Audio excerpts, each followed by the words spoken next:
silakan lewat sini. Untuk bab 19, menjual senjata sihir. Tuan, silakan lewat sini.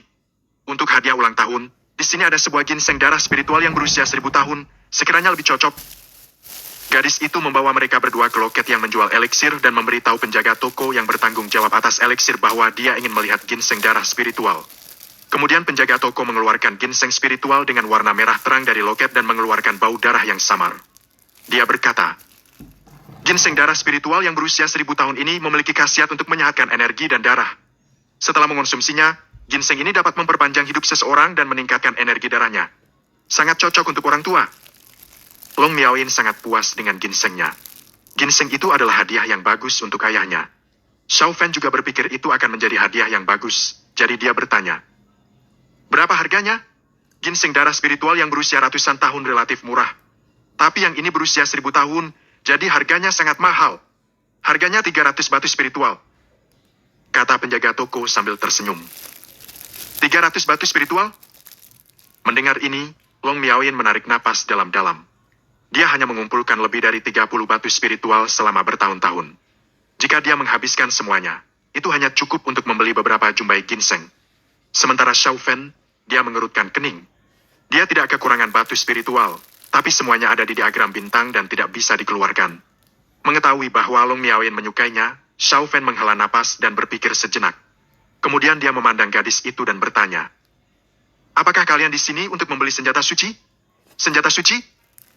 Gadis itu tertegun sejenak, lalu tersenyum dan berkata, tentu saja, rumah harta karun kami memiliki seorang master khusus untuk mengevaluasi senjata suci dan memastikan untuk memberikan harga yang paling sesuai untuk setiap senjata suci.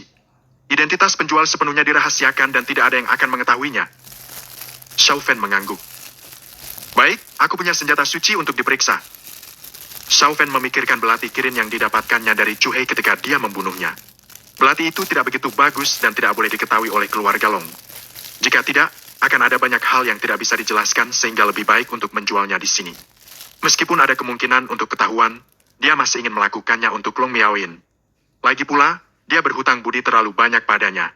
Keduanya dibawa ke sebuah kabinet di lantai 2. Ada seorang pria tua dengan rambut beruban di dalam ruangan itu. Dia adalah Master Lu di rumah harta karun kami. Dia bertanggung jawab untuk mengidentifikasi semua jenis harta karun, senjata suci, eliksir dan barang lainnya. Gadis itu memberikan pengenalan singkat untuk Master Lu. Master Lu sangat sombong. Setelah Xiao Fan dan Long Miaoyin masuk, dia hanya melirik mereka tanpa mengucapkan sepatah kata pun. Xiao Fan mengangguk dan meletakkan belati di atas meja yang berada di depan Master Lu. Master Lu tercengang. Dia mengambil belati itu dengan penuh semangat, dengan seksama melihatnya dari atas dan ke bawah. Belati yang bagus, belati yang bagus. Mata pisaunya tajam dan mengandung aura jahat yang kuat. Kelasnya berada di peringkat rendah di tingkat hitam. Master Lu benar-benar berbeda dari sebelumnya. Dia tidak sombong seperti sebelumnya. Sekarang dia bermain-main dengan belati, seolah-olah seorang pria congkak yang sedang melihat istri tersayang. Gadis itu sedikit malu, kemudian dia menjelaskan sambil tersenyum. Master Lu adalah seorang ahli identifikasi harta karun yang terkenal. Dia memiliki ciri khas. Dia selalu tidak tahan untuk tidak menunjukkan kesukaannya pada harta karun seperti ini. Tolong jangan begitu dihiraukan. Xiao Fan mengangguk dan tidak mengatakan apapun. Wajar saja bagi orang seperti dia untuk memiliki ciri khasnya sendiri. Namun, Long Miaoyin tercengang. Tentu saja, dia tahu bahwa Xiao Fan memiliki belati kirin. Belati itu adalah salah satu harta paling berharga di keluarga Long. Dia tahu betapa berharganya itu. Dia tidak menyangka jika Xiao Fan akan menukarnya dengan batu spiritual. Bukannya dia takut jika harta karun keluarga Long akan tersebar di luar, tapi dia merasa sayang untuk menjual senjata suci yang begitu bagus. Kalau tidak, keluarga Long tidak akan begitu menghargainya. Xiao Fan, lepaskan saja. Long Miaoyin berbisik di telinga Xiao Fan. Xiao Fan tersenyum dan menatapnya.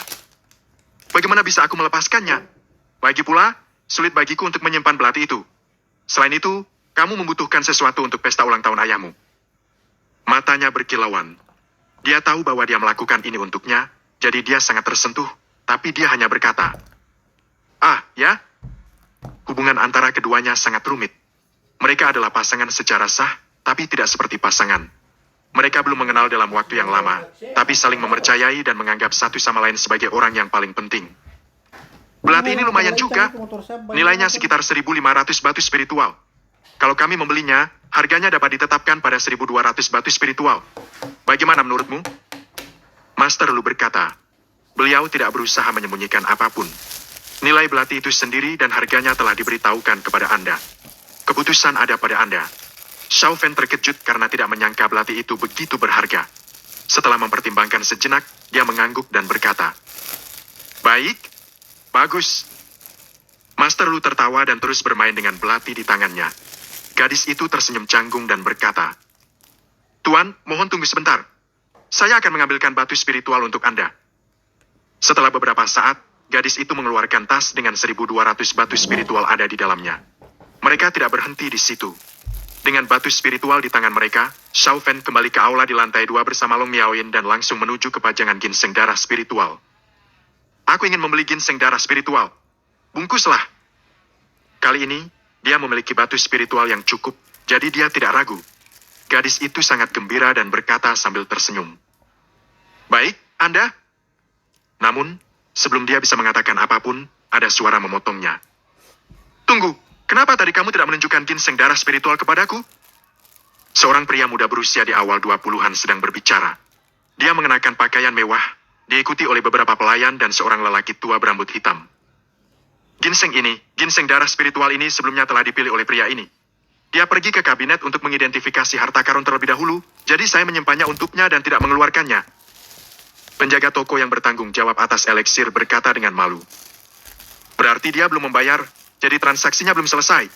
Barusan kamu tidak menunjukkannya kepadaku. Apa kamu memandang rendah keluarga Sukami? Wajah pemuda itu menjadi suram dan berkata dengan suara jahat. Pria tua di dekatnya mengerutkan kening dan seperti ingin menghentikannya, tapi dia tidak menonjol. Bagaimanapun, pria ini memilihnya terlebih dahulu dan dia sudah memutuskan untuk membelinya. Kata penjaga toko. Pemuda itu mendengus. Dia tidak tahu seberapa kuat rumah harta karun itu, tapi keluarganya telah berkali-kali memperingatkannya untuk tidak menyinggungnya. Pemuda itu tidak bodoh. Dia tidak bermaksud menyinggung rumah harta karun. Dia memandang Xiao Fan dan Long Miaoyin. Wajah Long Miaoyin ditutupi dengan cadar kasa, sementara Xiao Fan mengenakan jubah putih dengan bahannya sangat biasa. Dia sepertinya bukan dari keluarga yang kaya.